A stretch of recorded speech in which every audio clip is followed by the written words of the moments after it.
विश्व के आश्चर्यों में से एक है प्राकृतिक ठोस चट्टानों में से अत्यंत सुंदर कलात्मक भवन निर्माण और शिल्प साधना।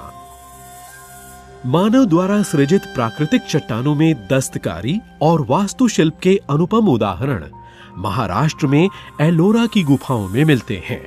ये सबसे प्राचीन गुफा मंदिर दक्षिण के पश्चिमी भाग में है, जहां और भी अनेकों गुफा मंदिर हैं। वेरूळ, जो अब एल्लोरा के नाम से जाना जाता है, महाराष्ट्र के औरंगाबाद शहर से 30 किलोमीटर की दूरी पर है।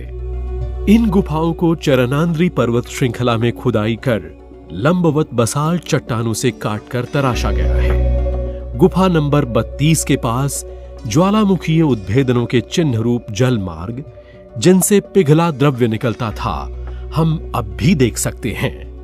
ये बसाल्ट पत्थर एलोरा के वास्तुशिल्प कला के लिए अति उपयोगी और अनुरूप हैं। इनमें से शिल्पी चट्टानों पर शाश्वत स्मारक बना गए। पुरातत्ववेत्ताओं ने प्रमाणित किया है कि 20,000 वर्ष पूर्व ये स्थान लोगों से आबाद था। ईसा के आदिकाल में इस क्षेत्र में शातवाहन वंश के राजाओं का शासन था। उस समय एल्लोरा एक प्रमुख केंद्र बना। व्यापारियों और वणिकों की सहायता के अलावा राजकीय संरक्षण भी एल्लोरा को मिलता था। गुफा नंबर 15 के पीछे की दीवार पर राष्ट्रकूट के दंडी दुर्ग के आश्रय और संरक्षण के बारे में वर्णन किया गया है। ये राजा ईसा पश्चात 753 से 787 में हुए थे। फिर गुफा नंबर 16 में एक शिलालेख कृष्ण एक को समर्पित है, जो कैलाशनाथ मंदिर से संबंधित थे और दंडी दुर्ग के चाचा व उत्तराधिकारी थे। एल्लोरा को काल क्रमानुसार विभाजित नहीं किया जा सकता। इसे धर्म मतानुसार क्रमबद्ध कर सकते हैं। अजंठा के असमान एल्लोरा केवल बौद्ध गुफाओं तक ही सीमित नहीं है। यहां हिंदू और जैन मंदिर भी हैं। अनेक बौद्ध और हिंदू गुफाएं राष्ट्रकूट काल की हैं। जैन मंदिरों का निर्माण बाद में हुआ, चालुक्य और देवगिरी के यादव शासकों के समय में। अतः ये धार्मिक संगम का स्थल है। इससे धार्मिक सहिष्णुता और एकता, जो भिन्न भिन्न धर्मों के बीच उस समय व्याप्त थी, उसकी जानकारी मिलती है। एल्लोरा के द्वार विश्व के लिए सदा खुले रहे। ये यात्रियों को, विदेशियों को, जनसाधारण को और राजा महाराजाओं को आकर्षित करता रहा। एल्लोरा की इन गुफाओं का खनन 6ठी शताब्दी में कालीछारी के काल में गुफा नंबर 29 डूमार लेनी गुफा से हुआ। इसके बाद गुफा नंबर 10 या विश्वकर्मा गुफा और 2 ताल और 3 ताल गुफा, जो 11 और 12 नंबर के हैं, ये चालुक्य शासन में शुरू किए गए थे, 7वीं शताब्दी से 8वीं की शुरुआत तक। अंत में गुफा नंबर 15 या शिलालेख गुफा, जो राष्ट्रकूटों के समय की है और 8वीं 9वीं शताब्दियों तक चलती रही। एल्लोरा में प्रमुख रूप से ब्राह्मण मंदिर हैं। ये 17 हैं। बौद्ध मंदिर 12 हैं और जैन 5। कुल मिलाकर 34 मंदिर हैं। पहल बौद्ध मंदिर बने 5वीं शताब्दी में। इसके पश्चात हिंदू मंदिर गिरिजा नदी के पास। एल्लोरा शीघ्र ही हिंदुओं का तीर्थ स्थान बन गया। इसके बाद ही जैन मंदिर बने। प्राचीन बुद्ध मंदिरों की ही तरह एल्लोरा के मंदिर भी ऐसे कारीगरों द्वारा निर्मित हुए, जो चट्टानों में लकड़ी की बनावट और रचना का पुनरुद्धार करने की कोशिश करते थे। एल्लोरा की चित्रकला अब फीकी पड़ गई है, आने वाली संतति के लिए नहीं बची। केवल 5 गुफाओं में इन दीवारों पर खिंचे चित्रों को सुरक्षित रखा गया है। एल्लोरा के मंदिरों में कला, धर्म और वाणिज्य जीवंत हैं। जैसे जैसे रोम और दक्षिण पूर्वी एशिया का सामुद्रिक व्यापार बढ़ा, उसका प्रतिबिंब चट्टानों पर भी दिखाई पड़ा। अति वैभवशाली मेहराब और खंभे, मंदिरों में विस्तृत बाहरी भाग इत्यादि। बौद्ध भिक्षु अक्सर इन व्यापारिक रास्तों से आते जाते और इन मंदिरों के निर्माण में सहायता करते थे। समय के बीतते यहां की निर्माण कला भी उन्नति के शिखर पर पहुंची। इसका अनोखा नमूना एक ही चट्टान से खोदा गया कैलाशनाथ का आलीशान हिंदू मंदिर है। बौद्ध गुफाएं। गुफा नंबर 1 से शुरू करते हैं। ये एक विहार या आवास स्थान है जहां भिक्षु रहते थे। एक चौकोर सभा मंडप के एक तरफ की दीवार में 4 कोठरियां हैं। इस गुफा में किसी प्रकार का अलंकार, खंभे और शिल्प मूर्ति नहीं है। साथ ही है गुफा नंबर 2। ये उपासना स्थल है। बाहरी बरामदे के एक आले में पंचिका, जो धन का देवता है, और हरिति, जो समृद्धि व सौभाग्य की देवी है, उनकी मूर्तियां हैं। प्रवेश द्वार में द्वारपालक या आरक्षक हैं। साथ में खिड़कियां हैं। बड़ा हॉल 12 स्तंभों से आश्रित है। इनमें से कुछ गुलदस्तों और पत्तों के गुच्छों से अलंकृत हैं। इसके बगल में दोनों ओर दहलीज अथवा चित्रशाला हैं। पीछे की दीवार के मध्य में एक बैठे हुए बुद्ध की मूर्ति है, 3 मीटर ऊंची। साथ ही 2 खड़े बुद्ध भी हैं। दोनों तरफ की दीवारों में बोधिसत्व, अप्सराओं और परियों सहित बुद्ध की 5 मूर्तियां हैं। गुफा नंबर 3 भी ऐसे ही है। उसमें बीच का एक चौकोर कमरा है। कमरे के आखिरी छोर में बुद्ध एक कमल पर विराजित हैं। दीवारों के चारों तरफ 12 ध्यान की कोठरियां हैं। गुफा नंबर 4 2 मंजिला है। यहां बुद्ध एक पीपल के वृक्ष के नीचे बैठे हैं। एक और हैं मंदिर में। दूसरी मूर्ति अधूरी है। ये हाल गुलदस्ते और पत्तों के गुच्छों से अलंकृत हैं।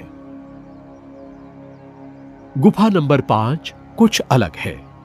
ऊंचाई पर खोदा हुआ ये गुफाओं में सबसे बड़ा एक ही मंजिल का है। एक विशाल हॉल है जो 3 हिस्सों में बटा हुआ है। तीनों तरफ की दीवारों के बीच ड्योढ़ियां हैं और उनमें छोटी कुटियां। चारों ओर इन बड़े खंभों पर गहन पत्तों के गुच्छे और पदक शिल्पित हैं। जमीन पर खनन की गई चौकियां हैं। लगता है ये कक्ष भोजन कक्ष था।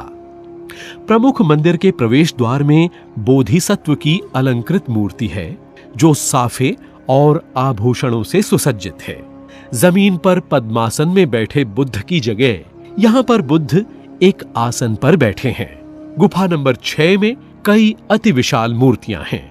इसके बाहरी भाग में एक असाधारण दृश्य है, देवी तारा का, जो अपने भक्तों को एक सांप से बचा रही हैं। एक तलवार, एक हाथी, आग और एक टूटा हुआ जहाज। नंबर 7 एक सादा कक्ष है। गुफा नंबर 8 की अलग निशानी है, क्योंकि एलोरा में ये ही एक ऐसा मंदिर है जहां गर्भगृह पिछली दीवार से दूर है और एक घुमावदार पगडंडी चारों तरफ है। गुफा नंबर 9 में खुला छज्जा है और एक बरामदा और एक मंदिर। गुफा नंबर 10 एक चैत्य या प्रार्थना कक्ष है, जिसको विश्वकर्मा नाम दिया गया है, जो कि देवताओं के वास्तुशिल्पकार हैं। प्रार्थना कक्ष भिक्षुओं के आवास स्थान के नीचे है। इनके दोनों तरफ बरामदे हैं जो नीचे के भाग से उठाए गए हैं और अनेक मृगों से शिल्पित हैं।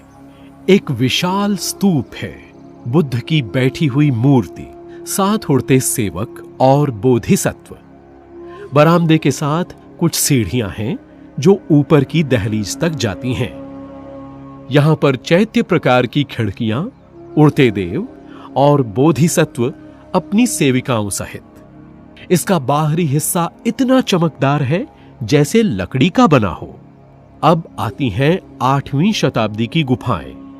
गुफा नंबर 11 और गुफा नंबर 12 पहली 3 मंजिलों की है और उसमें एक निचला स्तर भी है। ऊपर भिक्षुओं का वास स्थान और यात्रियों के लिए भी रहने की जगह है। नीचे मंदिर है। दुर्गा और गणेश की मूर्तियां हैं। लगता है बाद में हिंदुओं ने इसका उपयोग किया होगा। गुफा नंबर 12 अंतिम गुफा है। इसमें एक शयन कक्ष है। इसमें एक रोचक शिल्प है। 7 बुद्ध की मूर्तियां श्रेणीबद्ध हैं। यह उस विश्वास की ओर संकेत करता है कि बुद्ध 5000 वर्ष में एक बार अवतार लेते हैं और अब तक 7 बार अवतरित हुए हैं। हिंदू गुफाएं। गुफा नंबर 13 से लेकर 29 तक हिंदू गुफाएं हैं। इनका निर्माण ईसा पश्चात 600 से 875 तक किया गया। ये देवी देवताओं, अप्सराओं, परियों, पशु, पौधों और वृक्षों से भरपूर हैं। इनकी कारीगरी इतनी महीन और सूक्ष्म है कि इनको बनाने और इनकी योजना बनाने में कई शताब्दियां लगी होंगी। इसमें कोई संदेह नहीं कि हिंदू मंदिरों में अति श्रेष्ठ गुफा नंबर 16 कैलाश मंदिर है। ये भगवान शिव को समर्पित है, परंतु अन्य देवता भी पूजित हैं।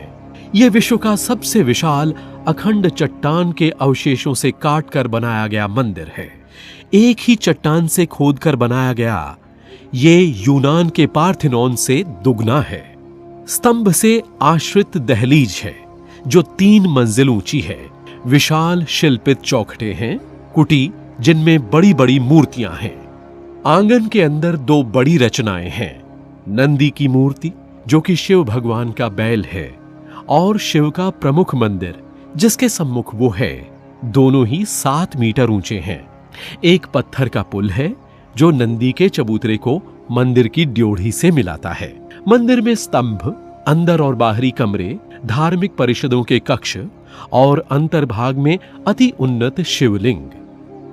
अति अलंकृत मूर्तियां देवताओं और संयुक्त दंपतियों की हैं। यद्यपि यह शिव मंदिर है, फिर भी इसमें वैष्णव देवता भी हैं। इस मंदिर में अनोखा आश्चर्यजनक शिल्प है। रावण कैलाश पर्वत को उठाने की कोशिश करता। कैलाश जो भगवान शिव का आवास स्थान है, इसी कारण इसका नाम कैलाश मंदिर पड़ा। 200,000 टन पत्थरों से काटकर बनाया गया कैलाश मंदिर, जिसे पूरा करने में 100 वर्ष लगे। अन्य प्रमुख हिंदू गुफाएं हैं। गुफा नंबर 15 दशावतार मंदिर, जिसमें विष्णु के 10 अवतार वर्णित हैं। गुफा नंबर 21 रामेश्वर मंदिर, जिसके प्रवेश द्वार में नदी देवियों की मूर्तियां हैं। गुफा नंबर 29 धूमर लेना गुफा, जिसकी रचना मुंबई के एलिफेंटा गुफाओं की तरह है। जैन मंदिर। 5 जैन मंदिर 800 से 1000 ईस्वी तक निर्मित हुए थे। ये मंदिर अति विशाल और अच्छे अनुपात के हैं और एलोरा के अंतिम औद्योगिक काल के सूचक हैं। महाराष्ट्र की जैन इमारतों में एलोरा की जैन गुफा श्रेणी श्रेष्ठ उदाहरण है। इन गुफाओं में गहन अलंकृत नक्काशी के बनाए गए स्तंभ इन गुफा के वास्तुशिल्पियों की निपुणता और कार्यकुशलता के द्योतक हैं। गुफा नंबर 30 9वीं शताब्दी के प्रथम पाद में सृजित ये छोटा कैलाश भी कहलाता है। इसे कैलाश मंदिर के प्रतिरूप छोटी आकृति में बनाने की योजना थी, परंतु वह पूरी न हो सकी। इसमें श्रेणीबद्ध 22 तीर्थंकरों के मंदिर हैं और महावीर गर्भगृह में। उसी समय की गुफा नंबर 32 इंद्र सभा के नाम से प्रख्यात है। यहाँ के जैन मंदिरों में ये अति श्रेष्ठ माना जाता है और महावीर को समर्पित है। एक सामान्य प्रवेश द्वार एक खुले आंगन तक ले जाता है। इसके बीच में मंदिर है। नक्काशी किए हुए हाथियों और तीर्थंकरों से दीवारें भरी हुई हैं। नीचे की दीवार अपूर्ण है, पर ऊपरी सतह में अंबिका और महावीर की मूर्तियां हैं। ये तीर्थंकरों से घिरे हुए हैं। ऊपरी छत बहुत सुंदर गढ़ी गई है। बीच में एक विशाल कमल है और चित्रित मूर्तियां बादलों के बीच नजर आती हैं। ये मंदिर जैन धर्म और उपदेशों के प्रतिरूप हैं और उस मत के कठोर नियमों और वैराग्य की ओर हमारा ध्यान आकर्षित करते हैं। ये गुफा अन्य गुफाओं की तरह बहुत बड़ी तो नहीं, पर अति कलात्मक और बारीकी से की गई कृतियां हैं। कईयों में भीतरी छत सुंदर चित्रकला का प्रदर्शन है और अलंकृत स्तंभ है जो अब भी हम देख पाते हैं। अंततः तीन महान धर्मों के संगम के एक ही स्थान पर मौजूदगी के अलावा एलोरा कलात्मक सुंदरता का और सृजन शक्ति का स्मारक है जो अनेक शताब्दियों पूर्व बना।